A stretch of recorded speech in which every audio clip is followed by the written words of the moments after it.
எதை நிப்பாட்டணும்? யுத்தத்தை நிப்பாட்டணும்.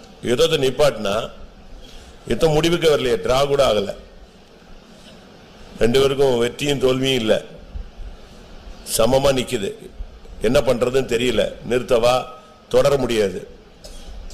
இப்படி ஒரு கட்டம். இது வாழ்க்கையில அநேகருக்கு வர்றதான ஒரு சூழ்நிலை. நம்முடைய வாழ்க்கையின் யுத்தங்கள், பலவீனங்கள், சுகவீனங்கள், சில நேரங்களில் சுகமும் கிடைக்காது, வியாதியும் ஒரு போன மாதிரி இருக்காது, போகாத மாதிரி இருக்கும், பிரச்சனை தீர்ந்த மாதிரி இருக்கும், தீராத மாதிரி இருக்கும், மனக்குழப்பம் நீங்கின மாதிரி இருக்கும், கொஞ்ச நேரம் நல்லா இருந்த மாதிரி இருக்கும், திருப்பி வந்து ஏறிக்கும். இது ஒரு போராட்டமான மனித வாழ்க்கை.